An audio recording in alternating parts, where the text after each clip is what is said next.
Boa tarde, então, a todos e todas. Mais uma vez é uma alegria esse encontro.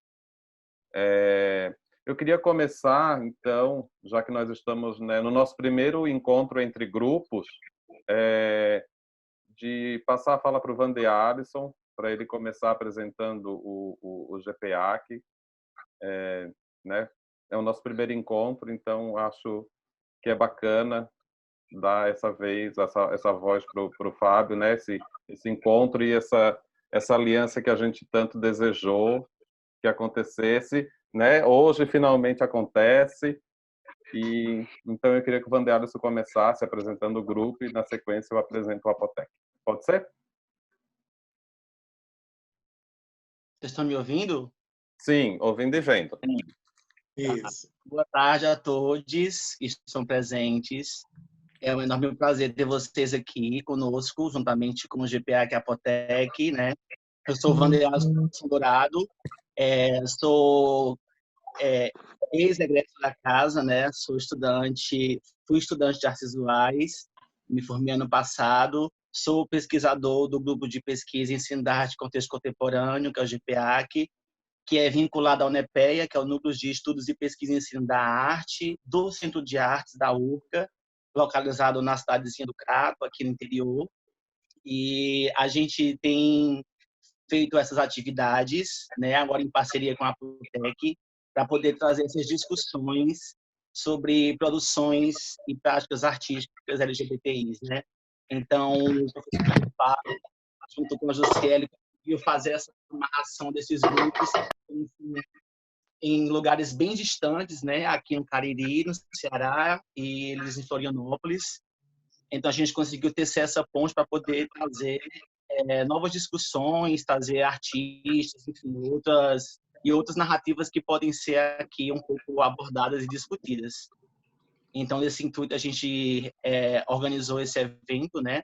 O professor Fábio e a Jussiele, e quem vai mediar esse encontro de hoje sou eu e o Fábio Wozniak, né? Eu pelo GPA e o Fábio pela Apotec. Então, é isso. Okay. Obrigado. Então, eu sou o Fábio, eu sou integrante dos dois grupos, né? Comecei no GPAC esse ano, também ansiava por isso já há bastante tempo. Então, o Apotec é um grupo de estudos em pintura, localizado na UDESC, na Universidade do Estado de Santa Catarina, aqui em Florianópolis. Temos aí um longo tempo já no estudo da pintura e agora estamos também interessados, né, em pesquisar assuntos dissidentes. Inclusive, no final desse encontro, a gente tem uma surpresa, então fiquem até o final. A chamada do dossiê, vocês, né, já viram que a gente já colocou, o professor Fábio já falou, depois ele pode falar mais um pouquinho. Então, o Apotec é liderado pela professora Jussiele Lampert, que está aqui na sala, já vou passar a voz para ela. Mas antes, eu acho que posso pedir para o professor Fábio falar, porque hoje, né, assim, vocês não são mais nossos convidados, né? O GPA que não é mais nosso convidado agora, né? Estamos todos integrados, mas eu vou fazer essa delicadeza de pedir para o professor Fábio começar falando um pouquinho sobre o GPA, que na sequência a professora Jussiele, e daí a gente já passa para o Franco, querido. Infelizmente, eu tenho uma notícia não muito bacana, né? A Helena era para estar conosco, ela não pôde. Infelizmente, ela teve um imprevisto, mas nós já estamos conversando com ela para reagendar a fala dela, né? Então eu peço desculpas, ela também pede desculpa a todos e todas, mas infelizmente, né, a nossa situação está um pouco delicada e esses imprevistos acontecem, né? Mas enfim, seguimos o nosso encontro, vai ser lindo e vai dar tudo certo, né? Professor Fábio? Meu querido, eu agradeço você passar a palavra, mas eu gostaria que a professora Jussiele, Tranquilo. sim, ela falasse primeiro, tá bem? Porque é uma aliança, é verdade, né? A gente está construindo, mas creio que pela nossa caminhada de alguns anos juntos, eu gostaria de que a professora falasse primeiro. Ok. Prof. Obrigada, professor Fábio. Eu quero agradecer a presença de todos aqui na sala. Franco, agradecer teu aceite, tua possibilidade de estar conosco, né? Fábio, professor Fábio, Wander Alisson. Esse é um momento muito importante para nós, né? Porque é um momento em que nós demos o start para essa aliança que há tanto tempo a gente acalanta, né? Vai querendo e dando aquele, né, jeitinho, e hoje realmente a gente consegue visualizar, né, esse caminho de uma forma muito, muito bonita. Porque a gente sabe que não é simples, não é fácil fazer pesquisa nesse país, né? Sobretudo por isso que vocês estavam comentando, e assim, é difícil, o nosso campo de atuação é muito difícil, seja na docência, seja no campo da arte, né? A ideia da arte e política sempre nos confronta, nos afronta, mas também gera uma resistência, né? Então, eu quero agradecer essa possibilidade de estar com vocês, de aprender com vocês, de estar próximo, né? E assim, Floripa e o Cariri agora é tudo junto. E isso é muito bonito também.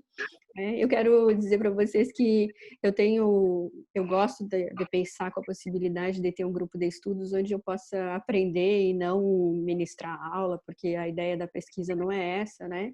E eu me sinto muito motivada pela pesquisa dos meus orientandos. Falo isso por conta do Fábio Wozniak aqui, né? Que fez mestrado, doutorado comigo, e eu aprendi muito, e assim, a forma como ele também continua me instigando a aprender mais e a caminhar mais. Então, eu gosto de pensar e de agir dessa forma. Nós seguimos os ensinamentos lá do Dio e da Ana May, né? Que foi essa ponte, Fábio Rodrigues, né? Também.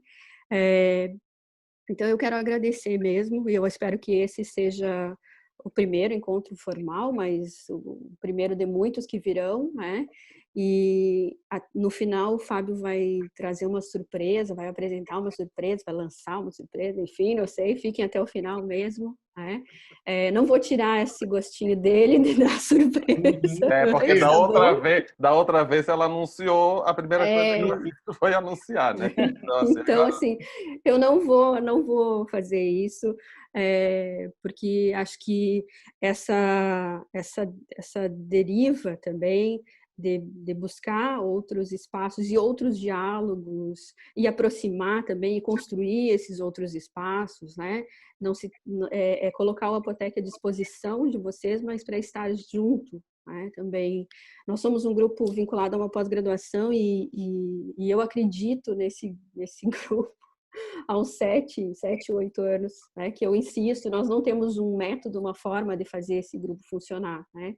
Todo ano nós mudamos, e isso faz parte também dessas concepções que a gente segue sobre a arte como experiência. Então, nesse momento, onde tudo é virtual, onde os encontros são, né, tem toda essa ideia de conexão e falta de conexão muitas vezes, mas estamos próximos, né? Apesar dessa distância geográfica real. Esse momento, esses encontros virtuais também têm me motivado a pensar um outro ensino da arte, a pensar uma outra arte como experiência, outras experiências estéticas, sabe? E muito mais próxima, por incrível que pareça, de pessoas com quem eu quero estar junto, né? Então, eu não, a universidade é lógico que me impõe um papel muitas vezes diferente. Vocês que atuam na universidade sabem disso, né? São alunos, são professores, são pesquisadores, sabem como é fazer pesquisa nesse país, e sabem o que é essa política pública infernal que a gente vive, que nos tolhe a todo instante e nos tira a questão poética que tanto nos é preciosa e cara, né? Eu gosto de pensar que a gente insiste nessa educação poética, né? E de certa forma ainda mantém essa esperança de que algo pode mudar, e fazendo isso com arte, sobre arte, na arte, de diferentes formas, em diferentes modos, mas sempre aprendendo um com o outro, né? Então eu gosto de pensar desse lugar da pesquisa. Tenho me motivado muito a pensar esse lugar da pesquisa hoje mais do que nunca. Então eu agradeço a presença e ao Franco pela fala antecipadamente já. Para nós é um prazer aprender com você também, professor Fábio Rodrigues, pela parceria de sempre. Né? Fábio, você sabe que eu amo você mesmo e assim, você mora no meu coração, então eu quero fazer essa caminhada, dar frutos e para a gente estar sempre junto, sempre próximo. Da mesma forma que a universidade, o programa de pós-graduação, as minhas aulas, meus projetos, tudo que eu faço de forma institucional, também, de alguma forma ou de outra, eu quero que vocês saibam que estão abertos à participação de vocês, né? E em algum momento dos alunos, enfim, esse trânsito, essa parceria, porque eu acho que isso estimula a pesquisa também e nos dá um outro fôlego, né? Também para seguir pesquisando. Então, eu vou deixar para o Fábio Wozniak dar a notícia no final, mas dizer que essa empreitada ela é nossa, né? E ela é muito preciosa nesse sentido agora.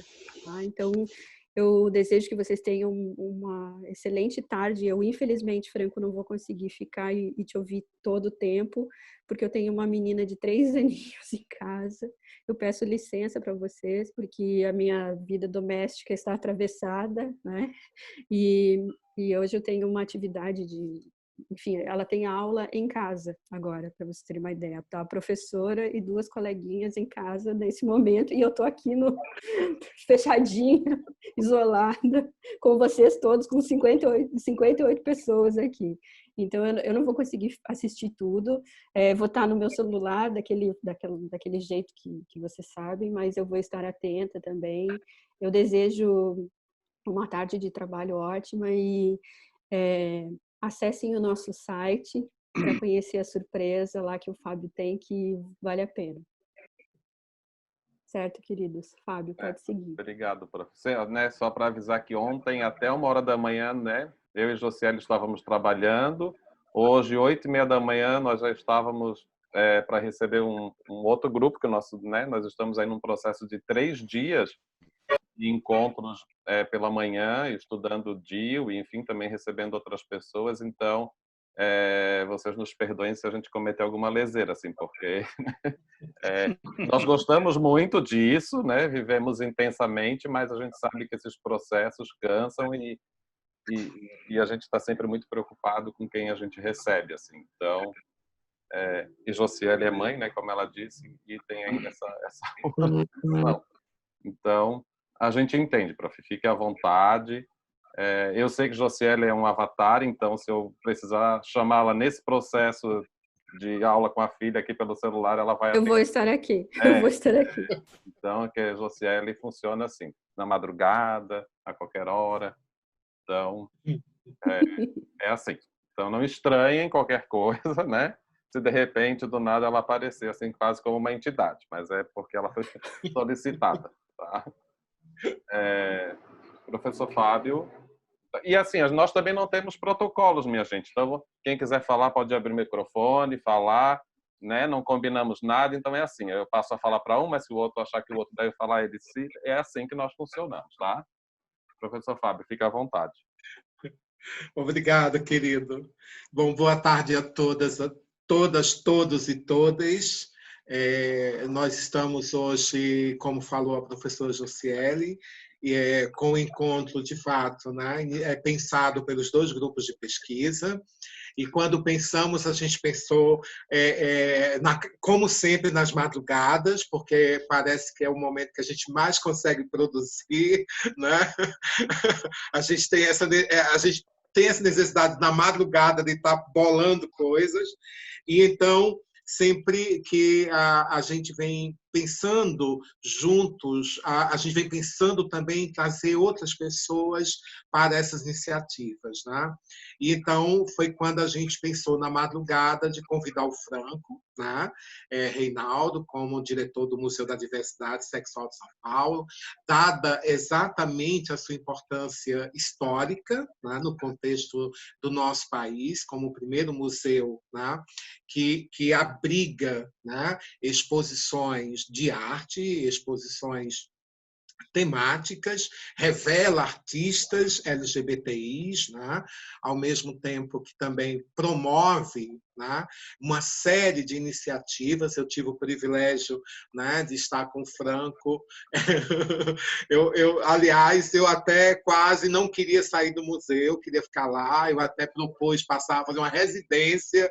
Em janeiro agora eu ia fazer essa residência lá no museu, porque eu sou um apaixonado pelo museu, dada a sua importância para a comunidade LGBTI brasileira. É um museu de memórias também, é um museu da história, das práticas artísticas, não é um museu apenas do hoje, mas é um museu também do ontem, né? Porque nós estamos produzindo arte, e arte que tematiza as questões LGBTs ou que expandem, né, a nossa experiência estética, a nossa experiência com a arte. Então, nós bolamos exatamente iniciar essa aliança entre os dois grupos de pesquisa, exatamente trazendo um museu que muito significa para a gente, né? Até mesmo uma perspectiva de que ele nos motive, né, a pensar outras iniciativas, nossas localidades, porque em todo o Brasil nós temos artistas, tá? E temos artistas LGBTIs que estão cada dia mais, né, se potencializando uma prática que há pouco tempo não se via, não se considerava, era completamente excluída, nem a história da arte reconhece, né? E isso é exatamente a minha grande questão, a minha pesquisa, que inicia nessa temática a partir de 2014.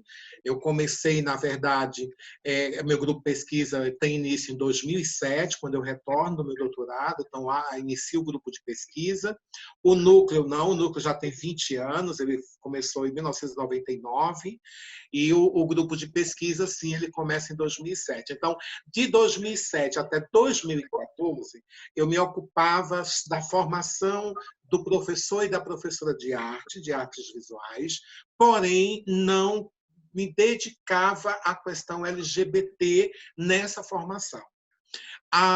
E isso é muito importante aqui destacar, por conta exatamente do que hoje eu venho chamando a atenção dentro das minhas ações, não só aqui no meu contexto, mas pelo Brasil e pelo mundo, que é exatamente como se faz necessário hoje a gente entender. O Franco há pouco falava das conquistas, né? Mas as conquistas, 520 anos de um país marcado, né, fundamentalmente pelo racismo, né? E esse racismo não foi apenas um racismo voltado à população negra, mas a todos os corpos, todas as pessoas, todas as práticas, todas as possibilidades humanas, porque também afetou a população indígena e foi criando dispositivos opressores, né, que a gente hoje chama, por exemplo, no contexto da população LGBTI, da LGBTI-fobia, né? E, inclusive, foi se institucionalizando, foi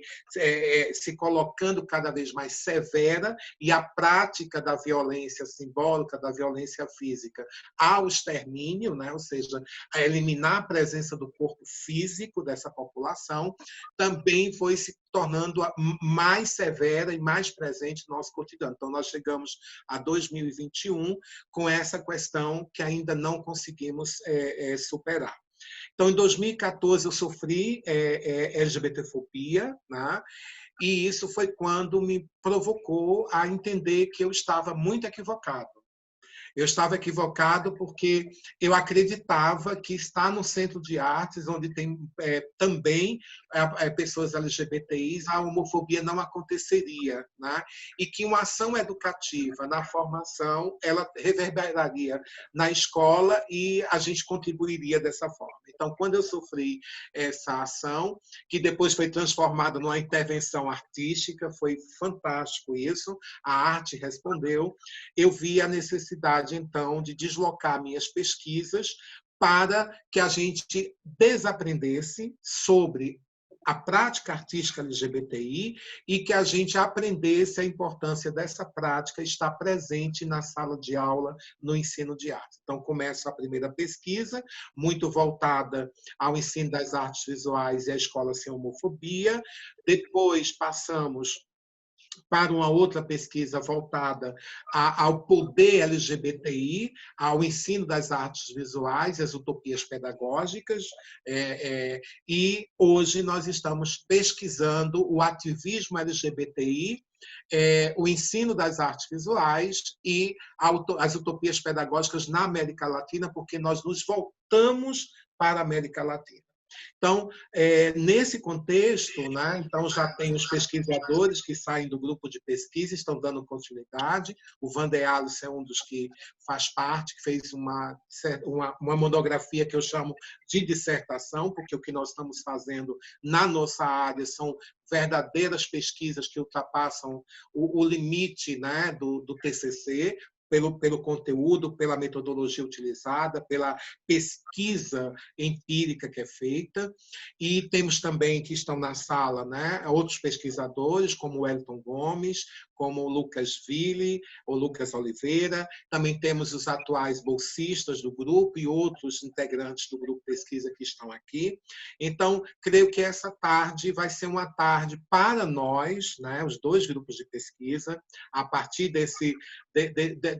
eu vou dizer dessa forma, desse acolhimento carinhoso, afetuoso e solidário do Franco, né, de trazer exatamente o Museu da Diversidade Sexual de São Paulo para nós, nesse contexto virtual, remoto, nos trazer o museu, né, e aí não sou eu que vou falar sobre o museu, né, mas estou desde já agradecendo ao Franco, porque quando mandei o convite, né, então, claro, eu sempre mando o convite assim, Franco, eu digo, eu já tenho um não, então eu vou mandar o convite, pode ser que eu tenha um sim.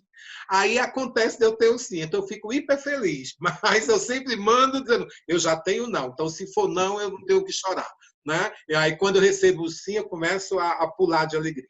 Então, o Franco nos traz essa contribuição. Nós teríamos também a presença da nossa querida, me permita o Franco fazer esse destaque, a professora Helena Vieira, aqui do Ceará, mais especificamente de Fortaleza. A Helena também é uma mulher travesti, vem dando uma contribuição importantíssima para o debate sobre a trajetória LGBTI, né? Inclusive com muitas publicações, ofertando vários cursos. Eu, Fábio e alguns membros do grupo pesquisa fizemos alguns cursos com ela. Ela tem nos trazido um debate muito importante sobre a teoria queer, sobre as críticas à teoria queer, sobre o pensamento decolonial, sobre o pensamento fronteiriço, o queer of color, o pensamento mestiço, nos possibilitando, né, encontrar outros eixos, né, outras chaves, né, que nos permitam pensar as questões LGBTIs, não só na perspectiva do ativismo, do artivismo, mas também do lugar onde estamos, do nosso lugar individual enquanto pessoas, né, enquanto membros dessa população. Infelizmente, tivemos esse imprevisto, ela não pôde estar conosco, né?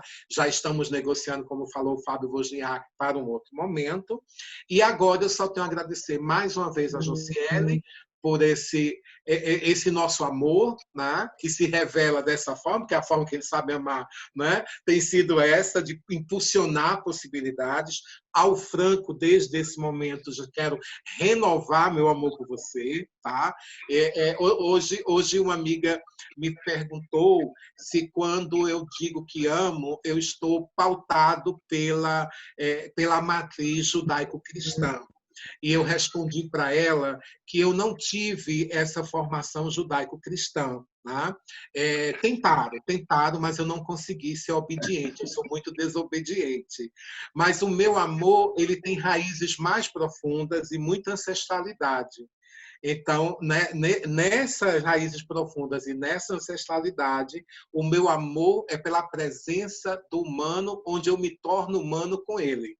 Né? Então, renovo a você e a todos que estão hoje aqui para passar essa tarde conosco, esse amor, que é esse amor da ancestralidade e das raízes que nos dá sentido à vida.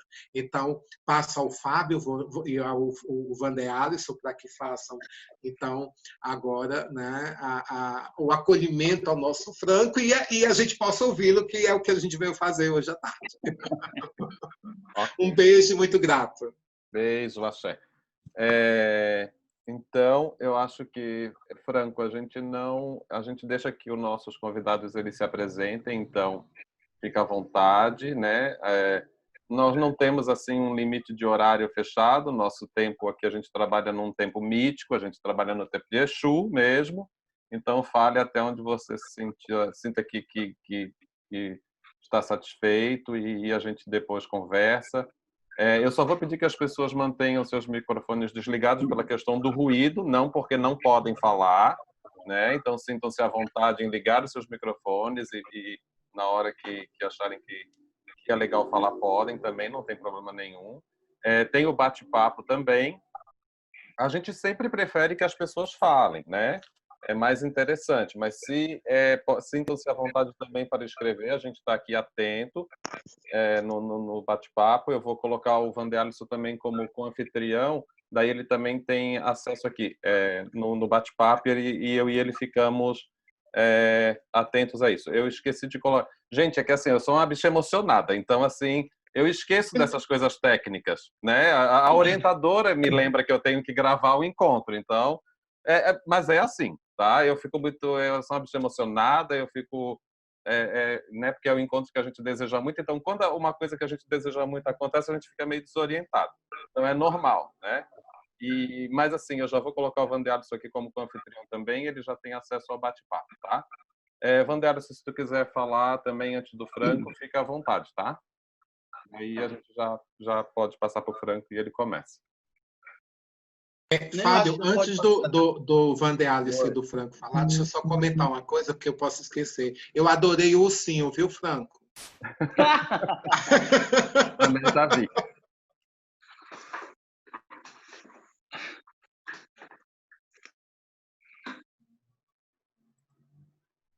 Vander Alisson, você está ouvindo, será? Oi, tô. Tá. Eu acho que a gente já pode meio que passar para o Franco, né? Ele vai falar um pouco sobre o Museu da Diversidade Sexual e as práticas artísticas LGBTI+. Então, daí eu acho que ele pode se apresentar, né? E em seguida já falar um pouco sobre o museu e um pouco das práticas e o que o museu vem desenvolvendo, né? Com você, Ok. Franco. Gente, ó, depois de falas tão importantes assim, fica até difícil falar, mas eu queria agradecer de coração o convite, a oportunidade de falar do Museu da Diversidade Sexual. E eu queria construir um pouquinho a minha fala a partir do que significa um pouco essa data agora que a gente vai ter, que é o dia 28 de junho, né, Dia do Orgulho LGBT, e a partir um pouco dessa construção um pouco histórica, né, do Museu da Diversidade, fazendo esse parâmetro em relação a tanto a comunidade LGBT, né, ao seu caminhar, e também eu acho que dessa descoberta, descoberta é uma palavra um pouquinho forte, mas assim, dessa visibilidade do que a gente hoje, né, a gente tenta de alguma forma identificar ou construir como uma cultura, uma arte LGBT, que eu acho que é fundamental que isso realmente seja feito e visibilizado, né? Porque eu acho que a invisibilidade que a gente sofreu ao longo do tempo também é uma forma de opressão, né? Mas enfim, vamos lá. Eu acho que é importante a gente pensar um pouquinho o cenário que a gente passa um pouco antes do surgimento do museu, né? Quando aconteceu Stonewall em 69, a gente aqui no Brasil vivia um período de ditadura, né? Que foi, inclusive, não só o Brasil, mas como vários países da América do Sul. Isso tem um reflexo importante porque ele cria um hiato, né, no desenvolvimento, na construção não só do movimento ou da luta pelos direitos LGBT, mas de outros também, de outras lutas, né, e de outros grupos que foram oprimidos e que foram censurados, né, nessa época. Apesar da gente ter alguns movimentos, algumas ações bastante importantes, né? A gente pode falar do Grupo Somos, a publicação do Lampião da Esquina, que são dois importantes marcos na construção do movimento LGBT. Mas, de qualquer forma, eu acho que a gente se cria aí uma dicotomia em relação ao hemisfério norte, nesse sentido, né? O Brasil e a América do Sul vão ter que lidar com essa situação até praticamente 85, né? Quando em 85 a gente, enquanto comunidade LGBT, acha, né, que a gente vai poder um pouco viver a nossa sexualidade, a liberdade, aí a gente encontra com a epidemia da AIDS, né, que também é um outro fato que vai impactar de forma muito importante nessa construção dessa história, principalmente aqui no Brasil, né? Então, as pessoas que estavam saindo do armário ou que pensaram em sair do armário, basicamente elas têm que voltar por uma situação de preconceito, né? Todo mundo sabe que aqui no Brasil a AIDS é chamada de peste gay, né? Na imprensa, enfim, em todos os lugares, o que faz voltar uma carga muito forte, né, de preconceito e discriminação em cima dessa população, em especial nesse caso, né, dos homossexuais, né, dos gays, né, e também de travestis e transexuais. Ao mesmo tempo, eu vivi esse período, existiu uma reação da comunidade muito forte em relação à solidariedade, né? As pessoas eram abandonadas pelas famílias, médicos, enfim, acho que essa história todo mundo já contou de várias formas, mas foi um momento muito triste para todos nós e também onde a gente percebeu o quanto a gente estava solitário, né? Sem família, sem assistência, sem nada, e eram os próprios amigos que iam cuidar, né, dessas pessoas, né? Eu lembro bem dos caixões eram lacrados, ninguém queria chegar perto de ninguém, e as pessoas eram literalmente jogadas para fora de casa. Então, a gente tem esse momento, que também esse momento é importante para estimular a construção de vários espaços de sociabilidade, espaços de lutas, enfim, a gente vai construindo isso. Até que, no final da década de 70, atrasado, né? São Francisco e Nova York tem sua primeira parada em 70, a gente vai ter a nossa primeira manifestação, digamos assim, em 97, aqui em São Paulo. Então, ali, com quase 30 anos de atraso, a gente vai conseguir fazer esse caminho, né, da noite, que eu sempre faço essa leitura, né? A gente viveu durante muito tempo em guetos e viveu durante muito tempo à noite, né? Por conta da discriminação. Em determinado momento a gente consegue acessar o dia, mas a gente só vai para a rua mesmo no final dos anos 90, né? Com esse atraso em relação ao hemisfério norte. Quando a gente chega nesse momento, é lógico que existia várias pessoas que passaram por isso, que perderam muitas pessoas, né? Essa história da AIDS e como elas viram essas memórias dessas pessoas se perderem, né? Então tinha uma vontade muito grande de se criar algum espaço de referência, ainda não se sabia muito bem que construção era essa, né? Eu lembro que na época tinha muito essa questão dos portais, da internet estava nascendo, a gente está falando no final dos anos 90, se pensou nisso, mas era uma vontade muito grande da gente poder preservar a história, né? A gente preservar a nossa memória enfim, para a gente poder, de uma certa forma, também celebrar essas outras vidas, essas vidas que foram perdidas e que eram importantes, acho, para a construção da nossa identidade, né? Mas isso passa, a gente começa as paradas, né? Eu digo sempre que as paradas foram o grande Big Bang, né?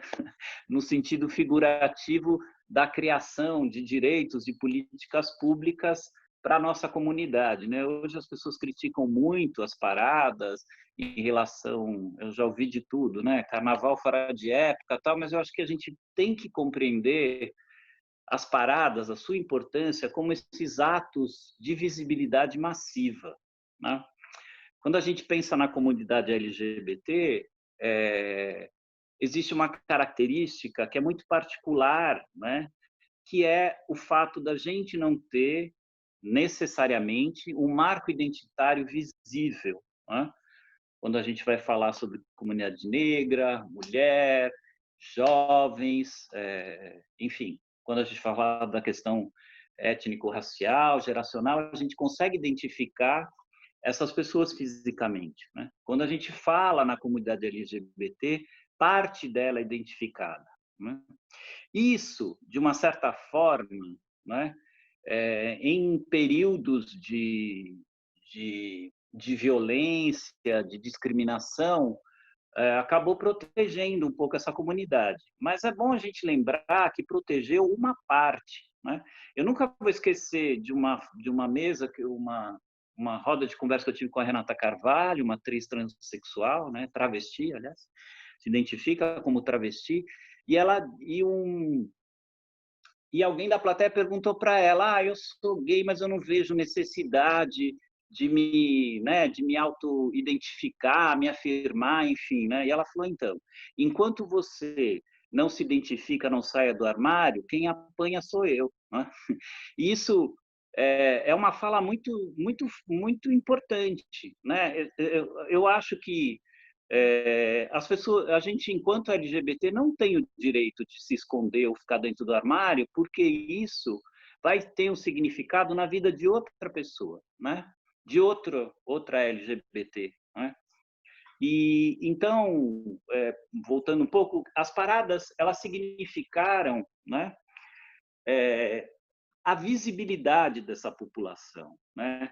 Essas milhares, milhões de pessoas na rua, né, mostraram que essas pessoas existiam e numa quantidade inimaginável para a sociedade, né? Então, as paradas startam aí esse processo, né, de construção de direitos para a população LGBT, de políticas públicas e também, né, o desenvolvimento desses espaços. Eu tenho a certeza que o Museu da Diversidade Sexual deve a sua existência a esse fenômeno das paradas, né? Foram elas que garantiram um pouco a construção desses, né, e fazer com que governos, enfim, que a sociedade como um todo, os espaços públicos e privados compreendessem, né, a importância de você não só criar políticas públicas específicas, mas começar a querer entender as especificidades dessa população, né? Bom, queria falar então dessa característica importante do museu. A sua criação, ela já é o museu nasce de uma forma diferente, né? Ele nasce da população, da comunidade LGBT, pressionando o Estado para criar um espaço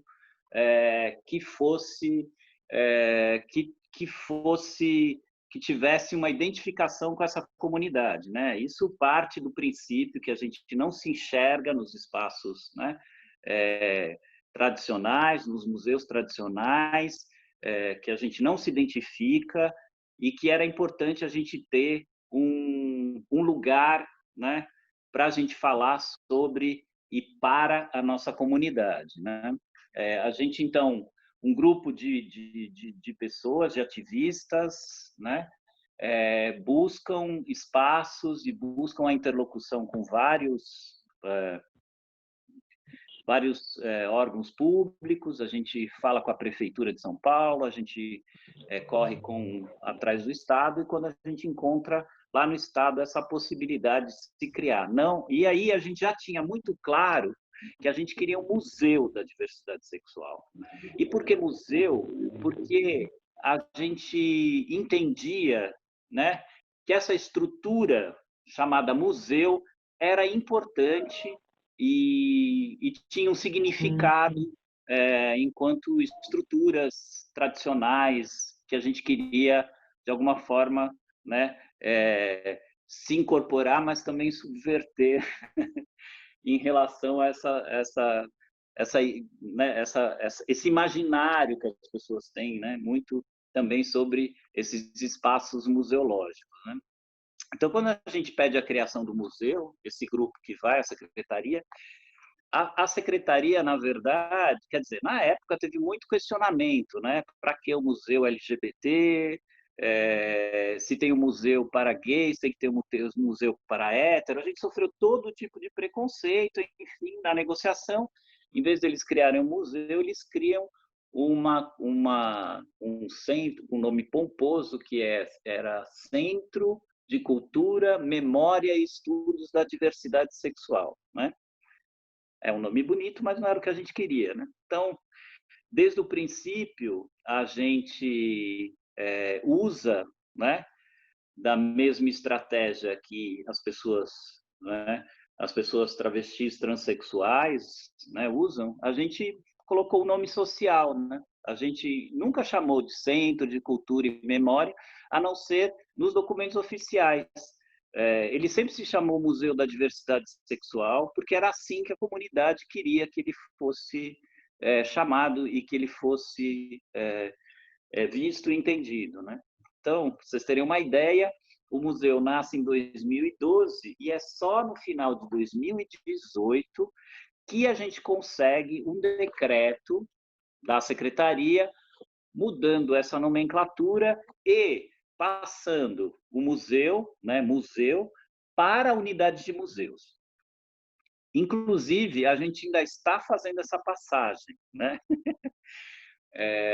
Então, eu acho que isso é um primeiro entendimento de como a gente sofre, de alguma forma, ou como a gente representa esse preconceito presente na sociedade em relação a essas questões da população LGBT. Ao procurar o espaço, então, a gente consegue um espaço numa parceria com o metrô. Acho que isso é uma característica também bastante peculiar do museu. É um museu de arte, um museu de história, mas ele está localizado dentro de uma estação de metrô, né? Que a gente achou que era importante, né? Quando o metrô também ofereceu vários espaços, a gente optou por um espaço específico, que é um espaço que está localizado na Estação República do metrô, apesar de não ser o espaço em maior tamanho, mas a gente escolheu esse espaço por dois motivos, né? O primeiro, que acho que quem conhece São Paulo sabe, que o entorno ali da Praça da República é um lugar onde vivem e convivem, onde convive a comunidade LGBT. Mais do que isso, ali próximo existem vários lugares de memória, dessa comunidade, históricos, né? Desde os anos 50, a Galeria Metrópole e outros espaços eram espaços de convivência dessa população, e também de travestis e transexuais, né, nessa região do centro. E também porque em 2000, na Praça da República, que fica acima da estação onde está localizado o museu, o adestrador de cães Edson Neres passeava com o seu namorado e foi atacado por um grupo, não me lembro bem, mas acho que foram 30 skinheads que, com socos em inglês, chutes, o agrediram até a morte, né? Foi um caso bastante emblemático, porque a comunidade se mobilizou, né? E fez uma série de manifestações durante o julgamento, e foi a primeira vez que um juiz escreve, né, numa sentença e cita crime de ódio, né? Então, esses dois motivos fizeram com que a gente escolhesse o espaço da Estação República, né? E a partir daí, né, eu acho que a gente começa a compreender, né, esse lugar, né? E não só esse lugar, mas o reflexo que esse espaço passa a ter nessa cidade, nesse espaço público, né? E a partir desse entendimento, a gente hoje a gente tem muito claro desse papel ou dessa representação, né, desse corpo queer ali dentro, né, dessa estação e dentro desse espaço público. E eu digo corpo porque literalmente o Museu da Diversidade sofre a discriminação e a violência que as pessoas, né, LGBT sofrem, né? A gente já cansou de fazer boletim de ocorrência. O museu, ele sofre voadora no vidro, ele é constantemente pichado, as pessoas passam xingando, entram batendo Bíblia, saem. E durante essa última eleição, a gente ficou bastante assustado, apesar que agora está tudo bem, mas as pessoas passavam apontando a arma para os vidros do museu, né? Mas também a gente entendeu que esse corpo, ele tinha uma série de possibilidades de se comunicar com essas centenas e milhares de pessoas que passam por esse lugar, né? Então, logo no começo, a gente entendeu que... Eu vou só voltar um pouco, porque o primeiro projeto que a gente recebeu do museu, o primeiro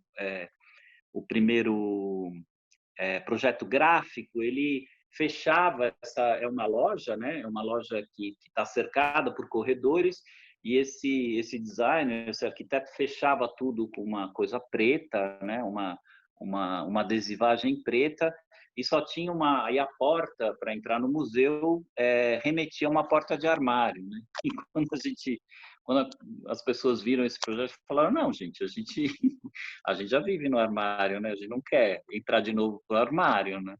E então esse projeto mudou, e a gente entendeu a importância da gente utilizar essas possibilidades de comunicação que existiam naquele espaço, né? Janelas grandes e paredes. Então, hoje, quem conhece o museu sabe que a cada exposição a gente procura utilizar essas paredes, né, externas, não só com imagens, né, da exposição, mas também a gente constrói a exposição, e parte da exposição fica do lado de fora, né? Para a gente poder se comunicar com essas pessoas, mas também porque a gente entende esse espaço de passagem.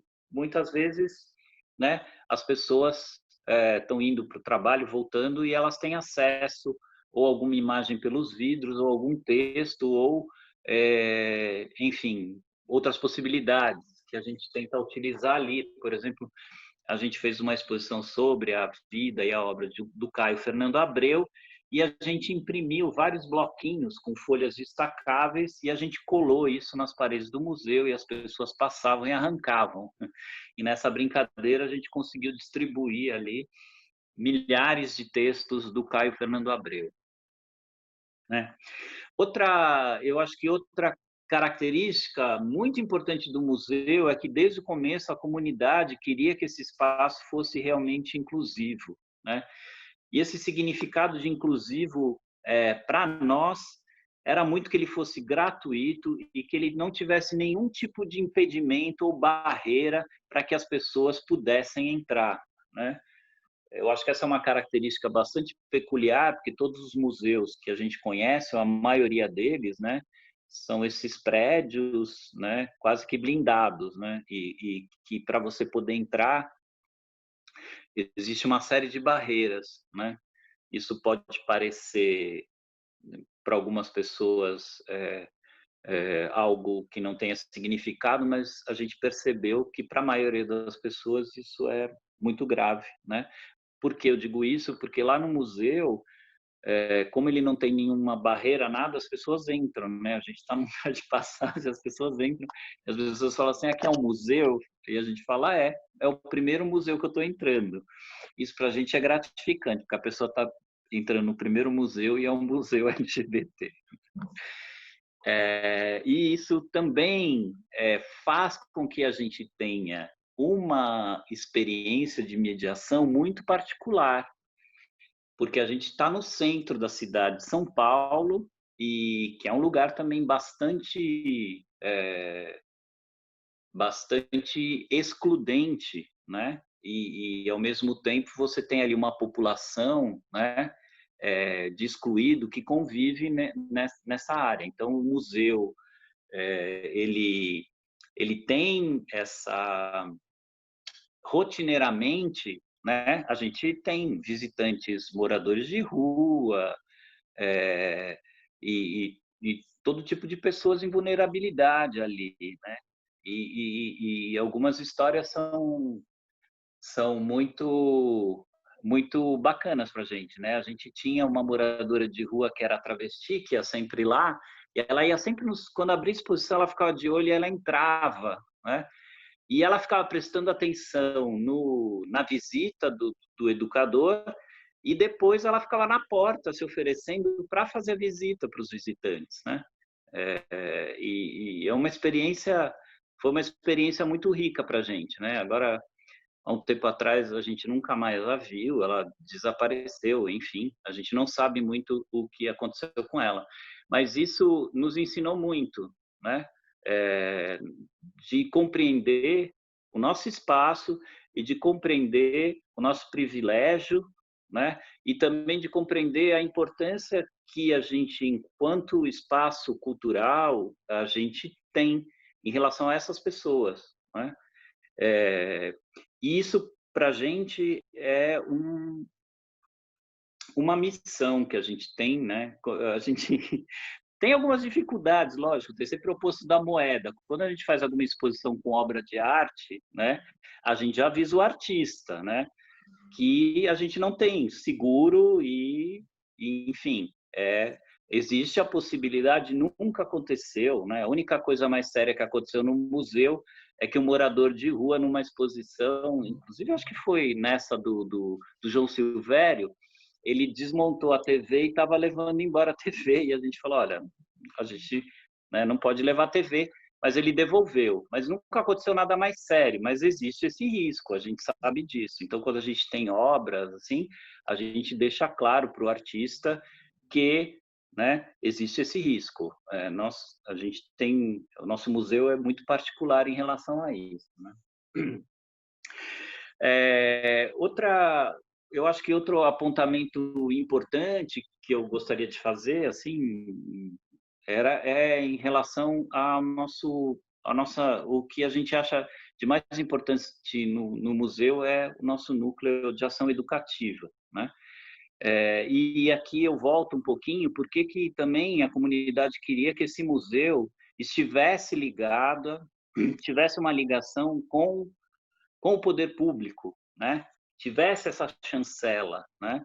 Que era para a gente poder falar que o poder público, né, tem ciência, né, das necessidades dessa política pública e assina embaixo, né? Hoje a gente percebe o quanto isso foi importante, porque o que acontece, né? Nós somos um museu do Estado, né? Do governo do Estado de São Paulo. Então, como existe, toda vez que algum problema se cria no ambiente escolar, né?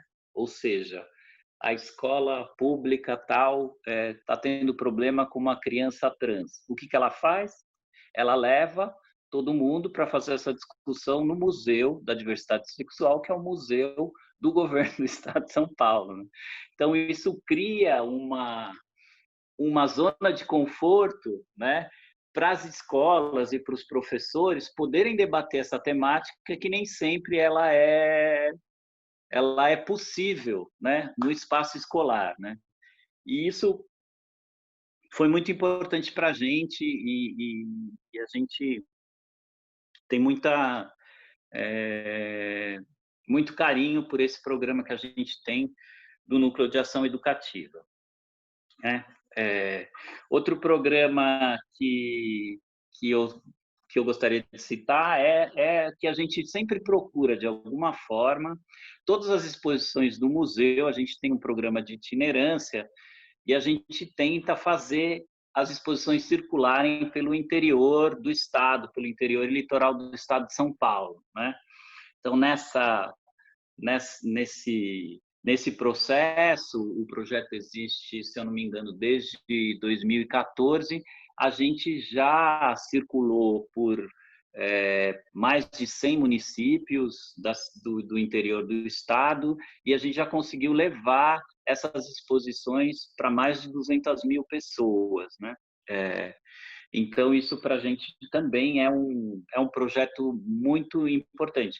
E o impacto que isso acaba tendo um pouco nessas cidades do interior também, levando em consideração isso que o museu representa de alguma forma, né? Porque a gente levar essa discussão em cidades pequenininhas, esse projeto, assim, ele funciona, ele é totalmente gratuito. A única coisa que a gente pede, esse contrato, né? Esse contrato é feito com a prefeitura ou com a Secretaria de Cultura, justamente também para a gente ter esse apoio oficial do município, né? E ele é gratuito.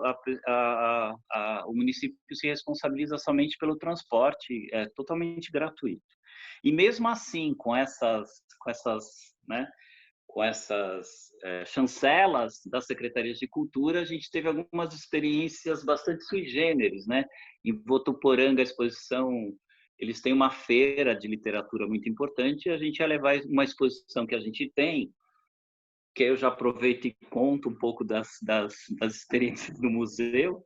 A gente tem uma exposição que chama Todos Podem Ser Frida, que foi uma experiência que a gente fez no museu, né? Que a gente queria falar sobre expressão de gênero, mas como que a gente faria isso que as pessoas pudessem ter uma vivência, né? Então a gente entrou em contato com um projeto de uma fotógrafa chamada Camila Fontenelle. E o que significa, o que era esse projeto? A gente montou um estúdio no museu, as pessoas iam, se vestiam e se caracterizavam, né, com a monocelha. A gente tinha lá tanto o pessoal dos cenógrafos e os maquiadores faziam a monocelha, bigode, e a gente fotografava essas pessoas vestidas de Frida, e isso virava a exposição, né? Isso virou a exposição. Nessa brincadeira, a gente tinha final de semana que a gente tinha 1.500 pessoas e o metrô quase matou a gente. Mas foi incrível e a gente tem imagens incríveis de famílias, de crianças, de senhoras, todas vestidas de Frida. E então essa exposição é a exposição que mais circula do museu e ela foi pedida para ir para Votuporanga nessa feira de literatura. Mas nessa a gente estava vivendo essa onda conservadora horrorosa. O prefeito, quando ficou sabendo, teve uma denúncia do pessoal religioso e ele censurou a exposição, dizendo que ali não ia ter nenhum tipo de exposição que tivesse alguma questão de gênero envolvida, tal, né? Como se fosse alguma coisa. E a exposição é a exposição mais, sei lá, mais patrícia, mais lúdica que a gente tem no museu, porque é isso que eu falei, são várias pessoas, casais, enfim, e vestidas de Frida. Enfim, não tem nada, absolutamente nem nada, né?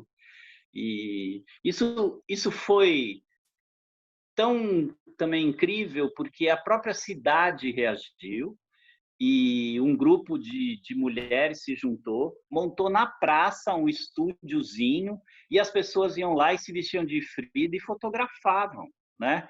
E foi incrível, né? Essa reação. Depois a exposição voltou, né? Foi para lá de novo, mas enfim, e uma historinha para eu contar para vocês. Que mais? Bom, eu acho que outra coisa importante que a gente tenta desenvolver de alguma forma no museu é compreender que o museu de comunidade, né, como é o nosso, ele precisa ter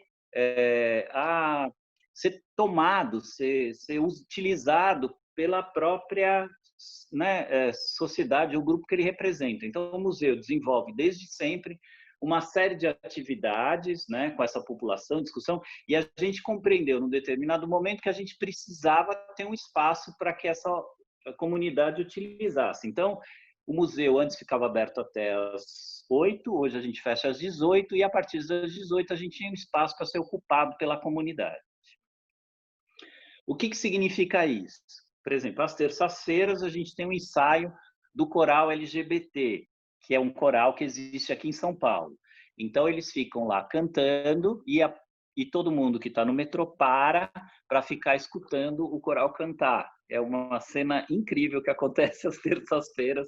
Se vocês estiverem em São Paulo no metrô, vão, porque é muito bacana você ver os corredores, todo mundo no vidro, ouvindo o coral cantar. Né? Outras atividades que a gente faz, enfim, desde cinema, debate, discussão de grupo, ou seja, a comunidade, a gente tenta fazer com que ela ocupe todos os espaços possíveis, né? A gente tem, por exemplo, os encontros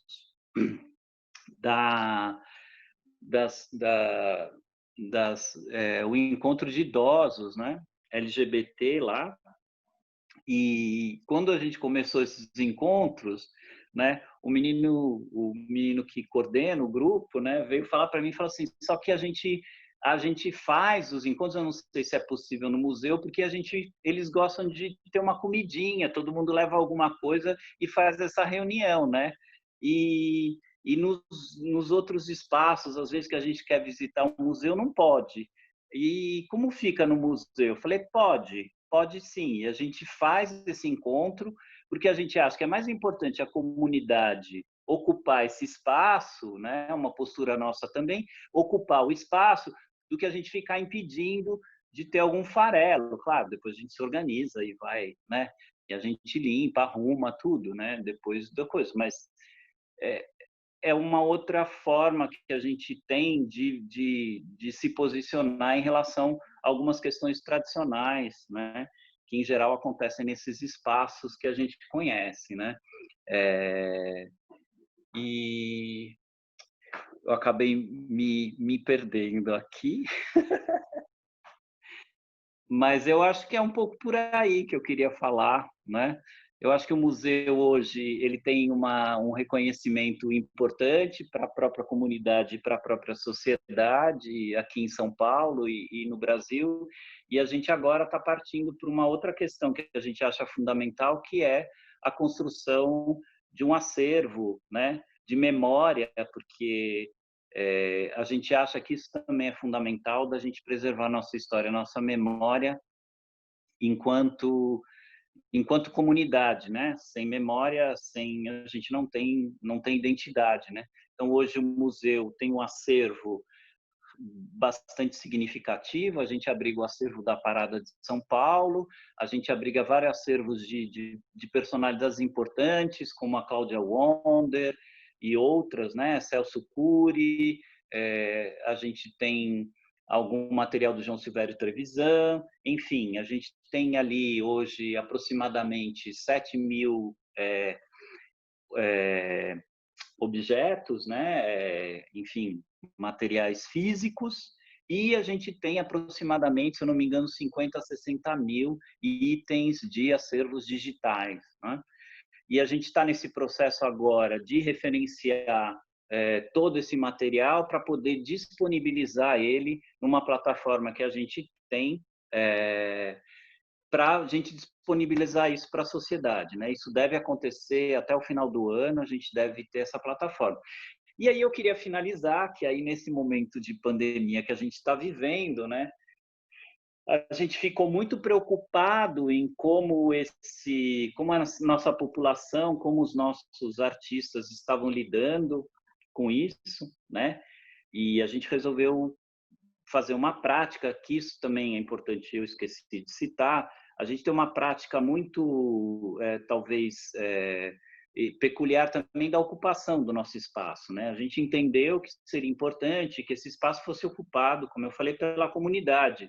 Então, a gente tem várias formas que a gente acabou criando ao longo da nossa experiência de como a gente pode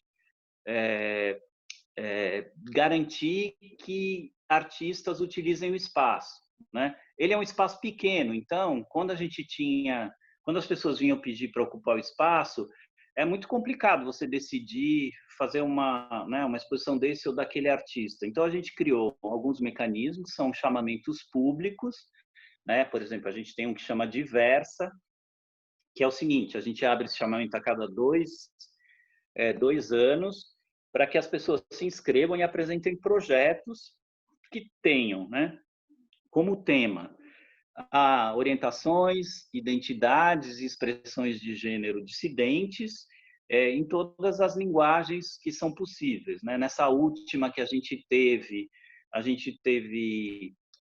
mais de 200 projetos inscritos.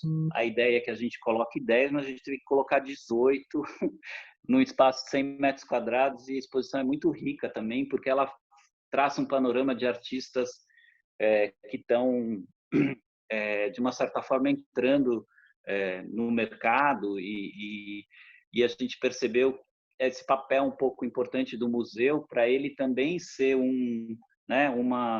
uma forma de introduzir esses artistas, né? Vários deles hoje conseguiram estar nos mercados e em alguns espaços importantes por aí. Outro mecanismo que a gente criou no museu vários artistas já conhecidos queriam também expor no museu, então a gente criou esse outro projeto que a gente dá um tema para o artista, né? E aí ele desenvolve uma obra relacionada a esse tema, e essa obra passa depois a compor o acervo do museu, né? Para a gente conseguir criar um acervo que seja representativo da comunidade desse tema. Então, o primeiro tema que a gente fez há 2 anos atrás era solidão, e justamente nesse momento que a gente teve que fechar o museu, a gente está com uma exposição chamada Resetar, que é justamente essa representação de como a gente que sofre discriminação precisa se reinventar a cada dia, se desligar e ligar, né? O que a pandemia fez, né? Que é um pouco isso, né?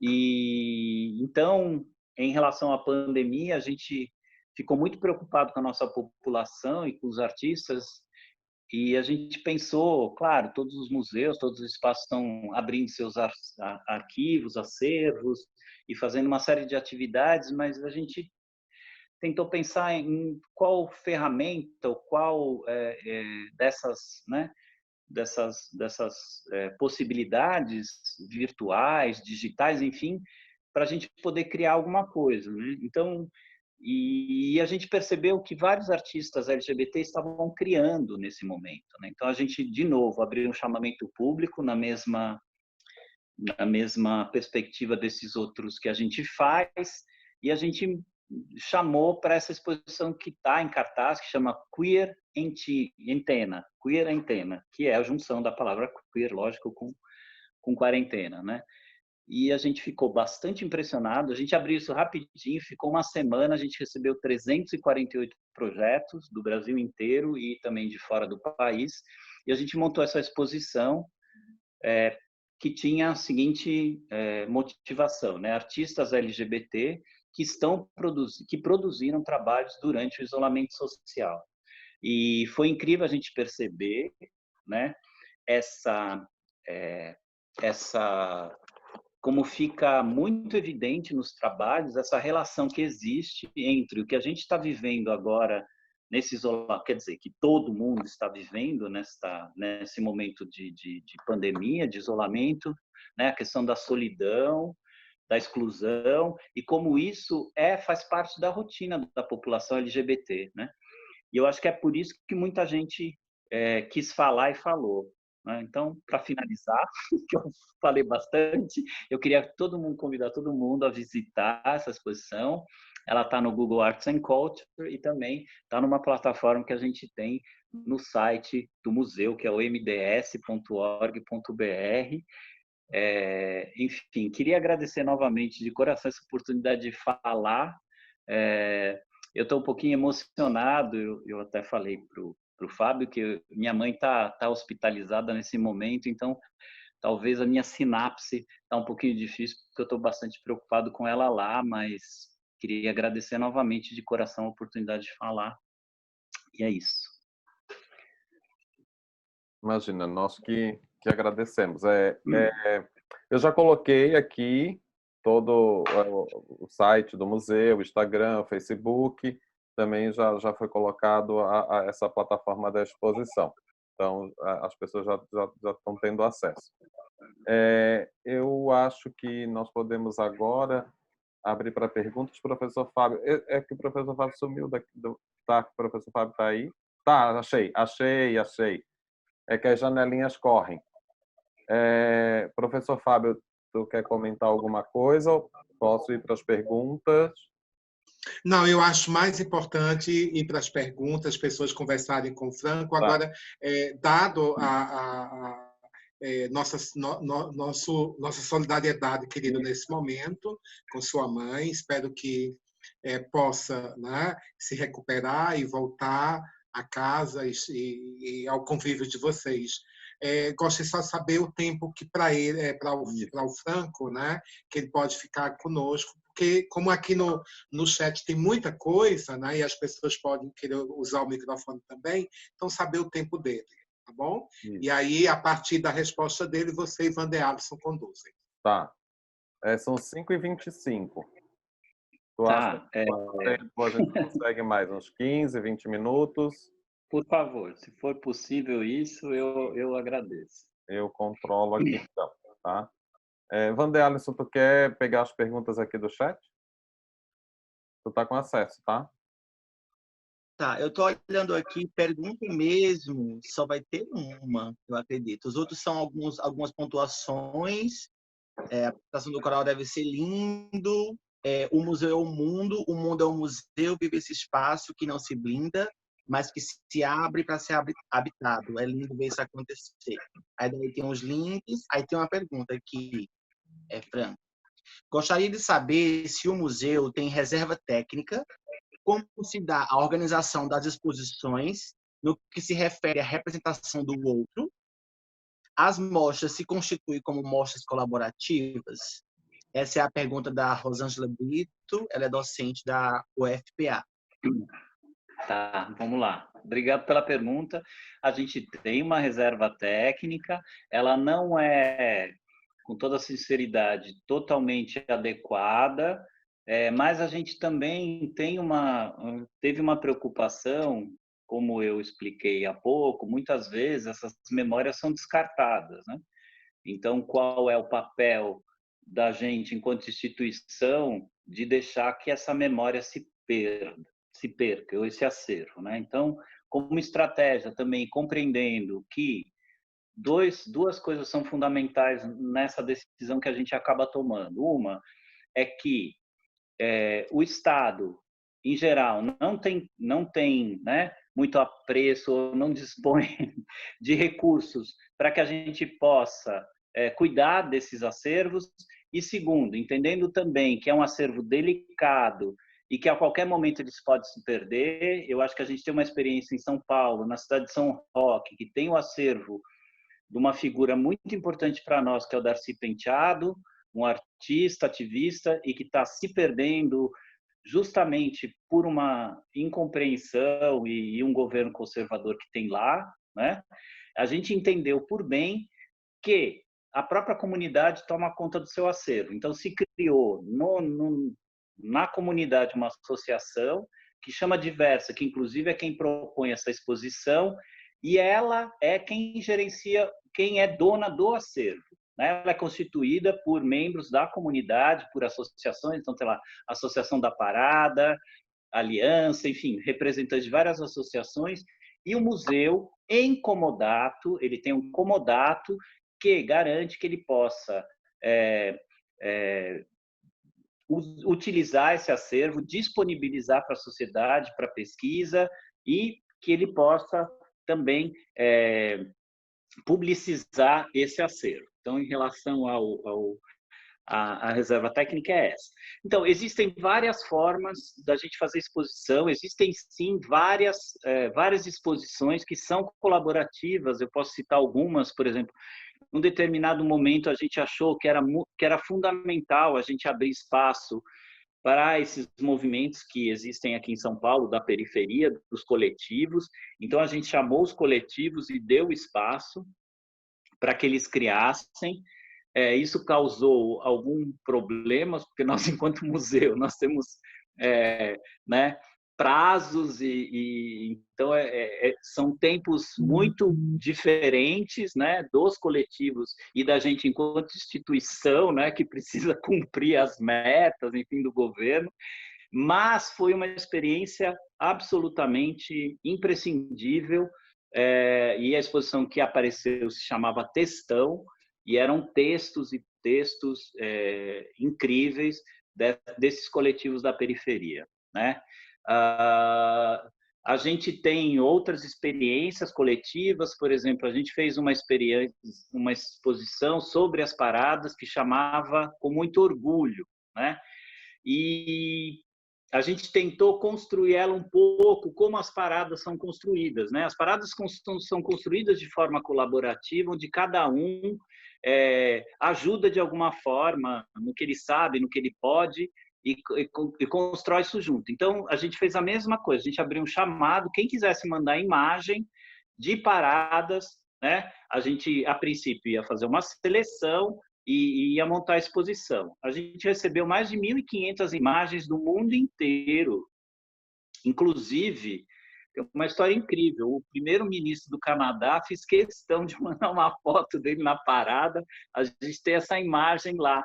E a gente resolveu colocar várias TVs e todas essas imagens que a gente não conseguiu imprimir, porque ali parecia tinha foto do teto até o chão, mesmo assim, a gente colocou nesses monitores e ficou passando.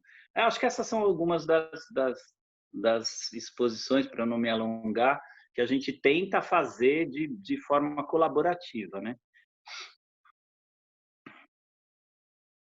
Ótimo. Rosângela respondeu? Tá tranquilo? Tá, obrigado.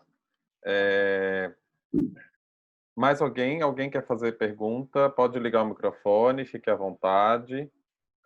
Vou só pedir para ser objetivo, que a gente vai cumprir o horário do Franco, Tendo em vista também que ele precisa dar atenção às demandas da vida,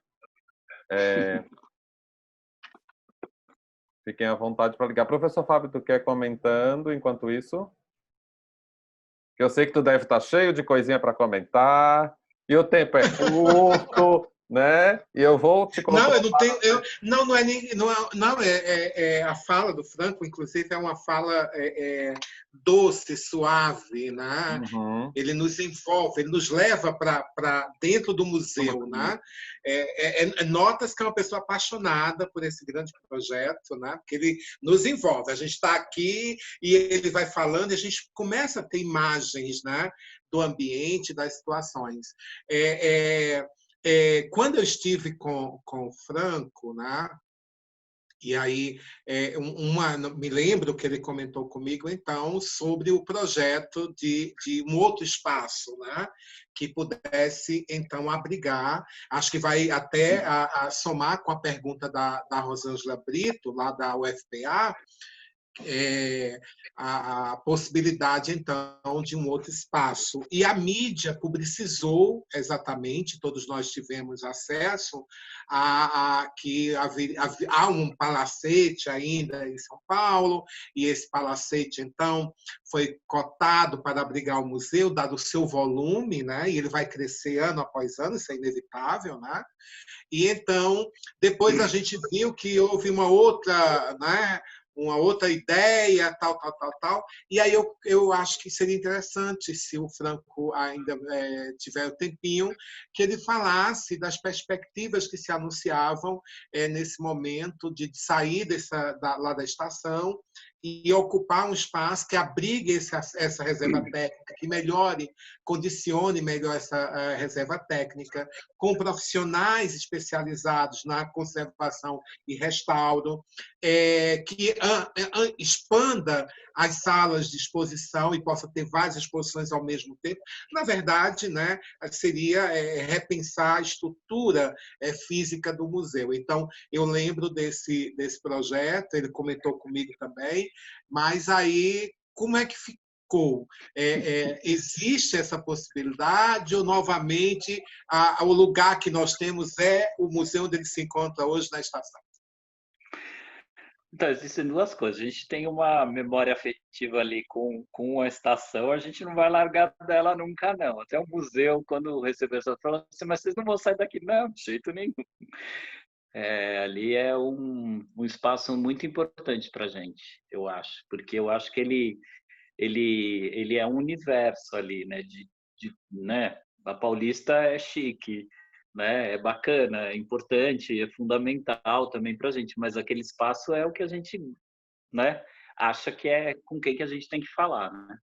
Não, então, há uns anos atrás, o governador de São Paulo, né, anunciou esse casarão, é um casarão histórico na Avenida Paulista, e esse processo de colocar, né, criar a sede, a nova sede, enfim, do museu, começou. A gente foi aberto um chamamento, um edital público para o projeto foi feito, teve um projeto que ganhou, o projeto é incrível, né, porque ele parte dessas premissas desse museu aberto. Então, o casarão tem um muro que não é original, ele sai, cria uma praça pública no casarão, e o casarão fica aberta, e a entrada continua desta forma aberta, enfim, né? A gente cria esses espaços ali, enfim, o museu. Só que, na verdade, tinha um problema, né? O casarão, ele ainda tinha uma pendência jurídica que precisava ser resolvida, né? Essa questão do precatório, do valor que estava sendo discutido com a família. Isso foi se arrastando, né? Muda a gestão, né? E a gestão resolve, né? O novo secretário de Cultura, né? Resolve entregar esse casarão para a CNI fazer um museu de tecnologia, de ciências, enfim, inclusive que a gente já tem um aqui, né, em São Paulo, o Catavento, que é um museu importante, né? Mas como a gente brinca, né, que praga de bicha pega, a gente ficou sabendo essa semana que a CNI devolveu o casarão para a Secretaria de Cultura, não sabe o que vai acontecer, mas ele não vai ficar com a CNI, a princípio a CNI devolveu, né? E basicamente a historinha, rapidamente, é isso. O projeto é lindo, é incrível, é um projeto muito bonito porque ele guarda o casarão, né? A construção é feita toda na parte de trás e subterrânea, é um projeto caro, mas é um projeto que respeita, né? Respeita a arquitetura, respeita a cidade. Então, assim, é algo seria bacana se a gente pudesse ter esse espaço. Certamente, pois se não for nosso, a gente faz uma praga coletiva. Se não for nosso, ele vai implodir, literalmente. Desaparecer. Porque, além de bicho, nós somos tudo macumbeira. A gente faz feitiço. Lógico que sim, evidentemente. Bem, nós estamos quase no nosso teto, então eu vou pedir licença agora para o professor Fábio e para todos vocês para fazer a divulgação da surpresinha final, né? que eu acho que tem que ser hoje, não pode deixar de ser hoje, até por conta desse encontro e do nosso tema. Então, só deixa eu arrumar aqui, gente. Gente, quando compartilha a tela é uma coisa péssima, que a gente perde toda a noção aqui do negócio. Então, vocês estão vendo a minha tela, né? Sim. Sim. Então, como eu falei para vocês, o Apotec, ele foi um grupo que surgiu em 2014, a partir das pesquisas da professora Josiele Lampert no pós-doc dela, em pintura, e ele, na sua origem, ele é um projeto em pintura, né? Pensando a pintura no campo expandido, né? Enfim. Porém, diante da pandemia e como nós fomos conduzindo nossos encontros, surgiu essa necessidade, essa demanda de expandir esse grupo, né? Com outras temáticas. A gente ainda continua pensando a pintura, mas de abrir esse grupo para outras temáticas. E uma destas temáticas é o Apotec em Dissidência, né? Então, assim, é um grupo que não vai ficar fechado, né? Não queremos só nós estudarmos esse tema, mas sim abrir para a comunidade, né? Para quem esteja interessado em estudar a questão das dissidências, né? Principalmente voltada para as questões LGBTI+, e é um grupo de estudos que vai se encontrar semanalmente, né? O encontro vai continuar sendo online e assim ele vai continuar sendo também. Mesmo depois da pandemia, o encontro continua no formato online. Então, nós estamos abrindo 20 vagas, né, para esse grupo. As pessoas podem fazer a inscrição pelo site, tem só uma questão de formulário e uma justificativazinha pequenininha do porquê participar no grupo, né? E claro que esse grupo também ele é inspirado, né, nas pesquisas aí do professor Fábio. Ele foi a nossa inspiração, enfim, o que motivou, o que também nos tensionou, provocou, e nesse sentido ele estará conosco, né? Eu já conversei com ele, então não estou intimando publicamente, né?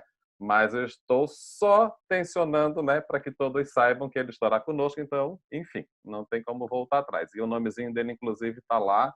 É o nosso convidado mais do que especial para esse momento e é ele que tem me ajudado a construir a ideia desse projeto, desse Apotec em Dissidência, né? Então, quem estiver interessado pode se inscrever. Nós pretendemos começar em agosto, né, esses estudos, e também peço que a ajuda de vocês para divulgar, né, como o Franco trouxe. E o que me chamou muito a atenção na fala do Franco, eu conheço o museu também, né, e estive lá algumas vezes, mas o que me chamou a atenção é que o ódio não é só o nosso corpo, mas sim as nossas coisas, né? Então, assim, toda essa onda fascista, homofóbica, eles não estão satisfeitos só em nos destruir, mas também de destruir as nossas coisas, né?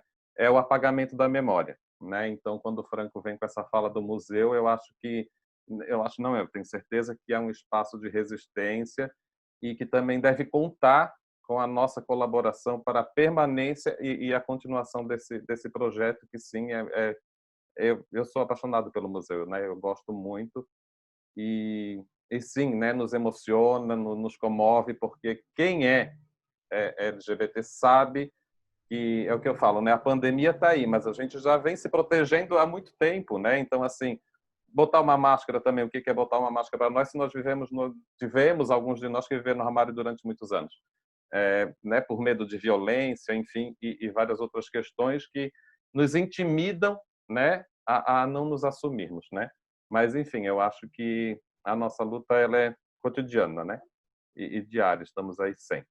Então, por isso que o Apotec surge também. Vocês sabem, né? Como eu falei, eu estou em Florianópolis, na Universidade Estadual, e como um espaço universitário, é um espaço extremamente colonizador, também heteronormativo. Então, esse Apotec também é uma forma de resistir também nesse espaço, né? Por isso a importância dele, assim. Né, vocês sabem que né, Florianópolis fica em Santa Catarina, aqui então o sul do Brasil, com toda essa ideia e esse delírio de que a nossa ancestralidade é europeia, né? Então, assim, é também uma forma de resistir contra toda essa maluquice coletiva que o povo inventa, né?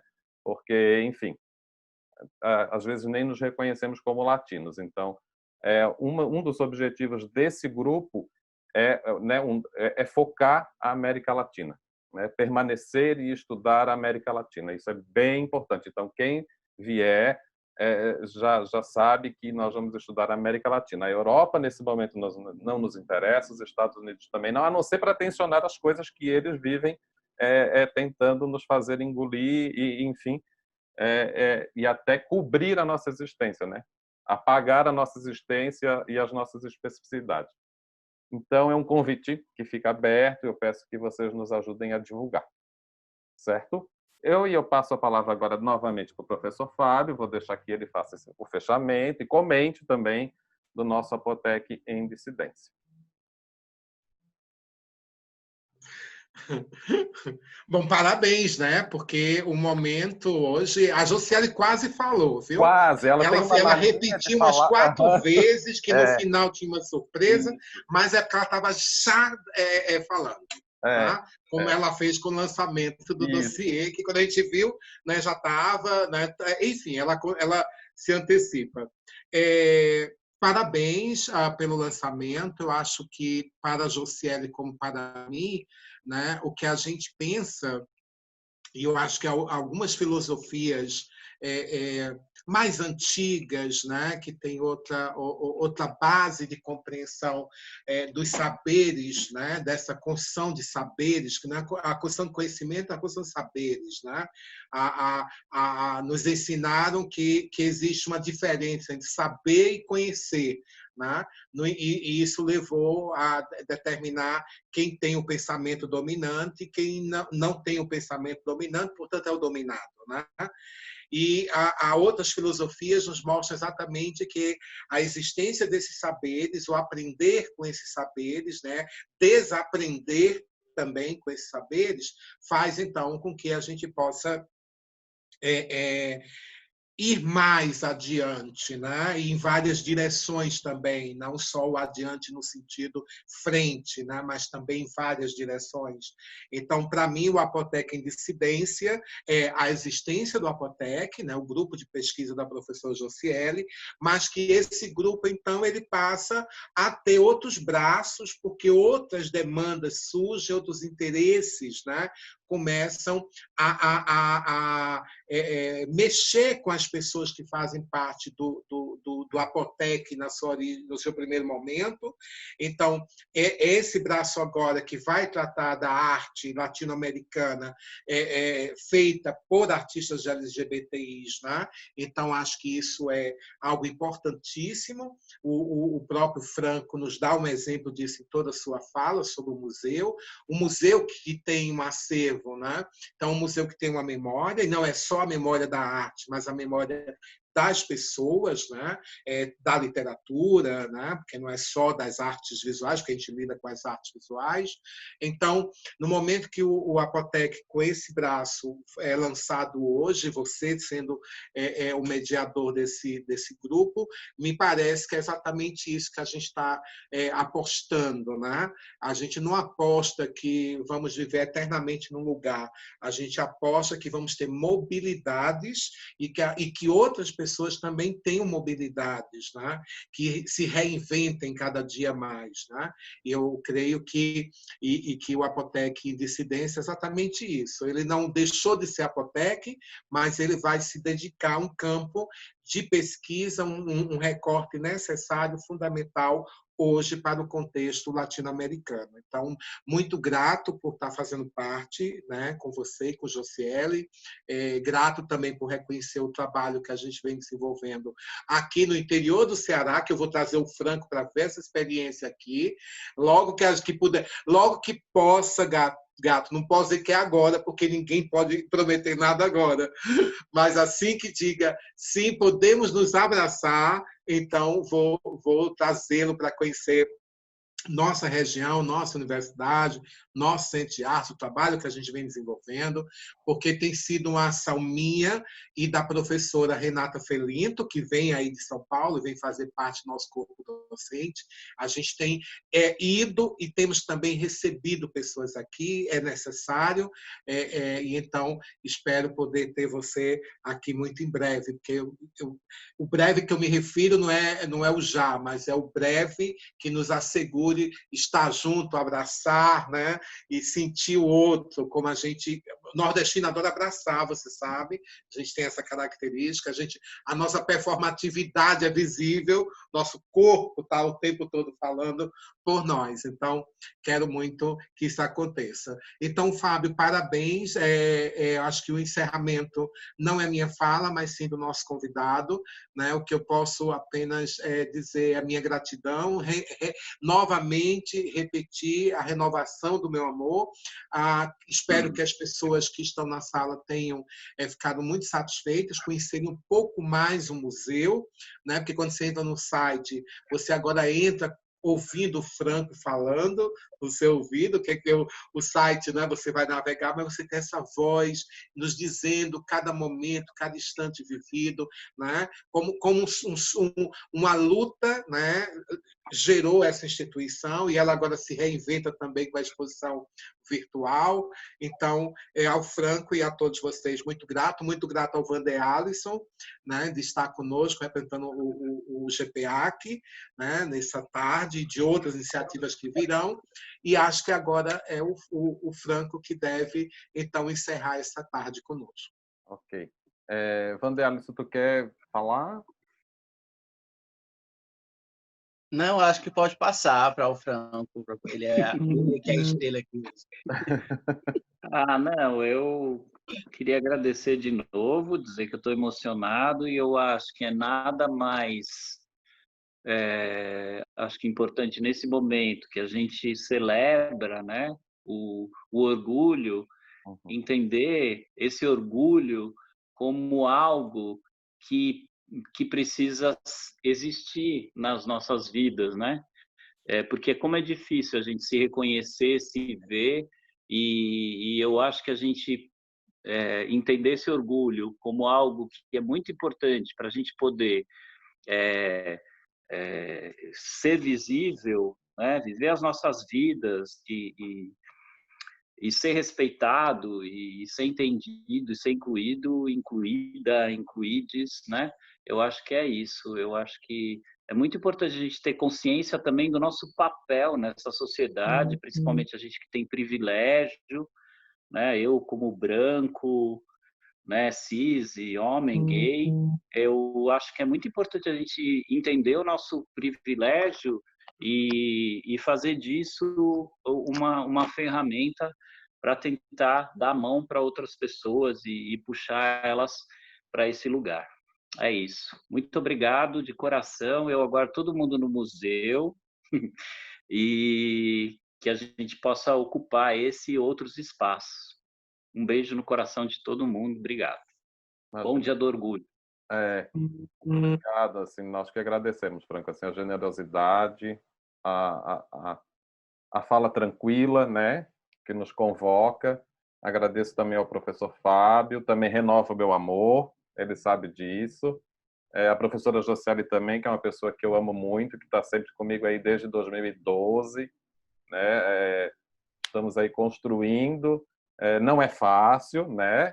Não é fácil, até porque eu me conheço, eu sei que eu sou cheio das coisas também, uma pessoa às vezes irritante, e eu tendo a azucrinar muito a mente dela para que essas coisas aconteçam, né? Como eu falei para vocês, ontem, 1h da manhã, eu estava né, atormentando a mente dela ali com coisas para fazer. Então, assim, mas enfim, né? Eu acho que o amor também traz essas questões de embate, né? Porque quando a gente ama é que a gente luta, né? Caso contrário, é o que eu digo, quando eu estou calado, pode ter certeza que eu não gosto. Agora, enquanto eu estou gritando, né, eu sou uma bicha emocionada, como eu falei no começo. Então, eu estou sempre em ebulição, sempre explodindo, e sempre querendo, e sempre exigindo muito, né? Enfim, né? Vandealis também, querido, eu adorei, né, essa nossa mediação. O Vandealis também é uma pessoa que que eu gosto muito, amo bastante também. Eu conheci o Vanderlei em 2013, quando eu estive no Cariri. Então, assim, o Cariri é um lugar que eu tenho um carinho muito grande, né? O Cariri abraçou a minha pesquisa. Eu namoro uma pessoa daí, né? Olha que como são as coisas da vida, né? E professora, então, a professora está na sala. Eu vou pedir para que ela faça o fechamento, então, do nosso encontro. Queridos, acho que amar é uma tormenta, né? Mas amar é divino também. E como a gente aprende com essas tormentas, né? No outro dia a gente fica pensando, refletindo, será? Então, fazia tempo que eu não ouvia isso, esse azucrinar, essa palavra, Fábio. É muito nosso, né? Porque assim, eu aprendo muito com o Fábio, aprendi muito, aprendo muito e sou muito grata a ele por isso também. E eu lembro que, né, ele enfim, uma pessoa muito importante para mim, porque me motiva a estudar. Me motiva a estudar, me motiva a aprender, sabe aquele aluno que diz assim, que é mais que um aluno, né? É um amigo que diz assim, não deu certo isso, não tá vendo? Vai, né? Vamos fazer, vamos mudar. E eu acho que esse caminho que ele tá buscando e tá me mostrando e mostrando pro grupo também é um caminho muito bom, porque abre uma possibilidade para outro olhar e que eu acho que é necessário, é justo, né? E eu só tenho a agradecer, porque a ideia do Vapotec em dissidência, de formar um grupo de estudo dentro de um grupo de estudo dentro de um projeto de extensão, né? A gente sabe como a universidade lida com isso. O Fábio, no início, o Fábio Rodrigues falou que, né, é difícil, a gente sabe que é uma cruzada, às vezes, na universidade, mas depois de um tempo dentro, né, dessas instituições, a gente se permite, né? E agora a gente pode. Então, e se a gente pode, a gente faz, né? E se a gente tem aliados assim que nos alimentam, que nos nutrem, que trocam, e isso o Fábio Wozniak tem me instigado muito a saber mais. E então eu tenho muita gratidão assim por esses anos todos em que a gente está junto. Fábio Rodrigues é um parceiro de longa data, né? E de viagens e outras viagens ainda que virão, né? Então eu fico muito emocionada com esse momento, porque é um momento que, depois desses anos todos fazendo pesquisa, é uma forma também de se reinventar, de desdobrar um grupo em outros grupos, né? Não sei se o Fábio comentou antes, a ideia de que a gente não quer dizer que são braços, mas ao mesmo tempo são braços, são tentáculos, são parte da gente, e aí eu nem sei como nomear isso ainda, né? Não sei. E a ideia também é que vão haver outros grupos também, o Vapotec em dissidência, o Vapotec na escola, né? O Vapotec em DIU e o Vapotec aula ateliê. Então, assim, são muitos projetos, e eu gostaria de ter vocês sempre ao meu lado, e a minha casa é a casa de vocês, e eu espero que a gente possa se ver e se encontrar, muito mais do que ler os textos uns dos outros, mas estar com o outro, né? Então, eu quero agradecer muito, Fábio Rodrigues, pela parceria, assim, porque eu sei que você instiga também o Fábio, assim, provoca, e ele me provoca. Então, é uma corrente de provocação, uma corrente de amor, assim mesmo, né? Eu todo mundo sabe, eu amo você mesmo, e digo isso, e vou dizer sempre. Querido, eu amo você, pelas coisas boas que você me ensina, pelo que você faz com que eu aprenda, né? E me instiga a pensar e a buscar outro lugar, e me inquieta, e eu acho que isso que é o amor, né? Então eu só tenho a agradecer, e vai ser vida longa o Vapotec em dissidência, porque essa dissidência merece, e é assim que eu tô bem feliz e tô emocionada, porque para mim é praticamente um presente de aniversário. Meu aniversário é domingo. Dia 28. Então, assim, eu estou muito feliz. de lançar, né, de possibilitar esse espaço de estar junto com vocês. Eu acho que a gente vai crescer muito com isso, um com os outros, nesse espaço de partilha, de compartilhar. Então, meu agradecimento, Franco, muito grata pela fala de hoje, né, pelo espaço também. Então, eu só tenho a agradecer a vocês e dizer que esse talvez não seja o começo, mas é um meio, né? E a gente vai continuar lutando, porque a arte como experiência é aquilo que tem nos movido cada vez mais. E essa arte experiência é a arte vida, né? E essa vida, ela não é simples, ela é de luta, mas é para isso que a gente está aqui, para lutar e lutarmos juntos. Então, muito grata por esse momento e esses novos tempos, esse futuro muito próximo, mesmo que em tempos difíceis, né, no meio de uma pandemia, a gente está fazendo coisa que provavelmente no modo presencial a gente não faria, né? Então é uma forma também de pensar outros meios de estar junto. E eu fico emocionada com isso, porque eu acho que é um caminho bom que está se tendo em algo que é muito ruim, né? Porque as pessoas estão doentes, estão morrendo, né? Então não é um momento bom, mas é uma forma de se reinventar esse saber e de lutar também é apresentar esses espaços e buscar esse estar junto, esse aprender, né? E eu acho que a gente vai viver muita coisa boa ainda pela frente. Achei.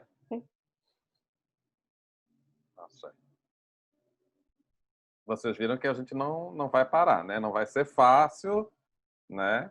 Não vai ser fácil. Seremos combativos. E a gente combate com amor. Isso que é o mais interessante, né? De vez em quando a gente se pega tudo também, mas, né? Enfim, mas a gente se ama todo mundo, então vai dar certo. Queridos, gratidão, gratidão. Obrigado, professor Fábio. Obrigado, Franco. Obrigado, Vandeados. Obrigado, prof. Obrigado a todas as pessoas que estão na sala. Esperem, novidades virão, né? Nós estamos fechando esse ciclo de encontros do Apotec com esse encontro, mas assim já estamos organizando outras coisas, né? Então, muito obrigado, muito obrigado. Eu peço que vocês saiam da sala. Esse é um momento péssimo, né? Assim, que eu tenho que pedir para as pessoas sair da sala porque eu preciso ser o último de gravar, tá? Então, beijos, muito obrigado.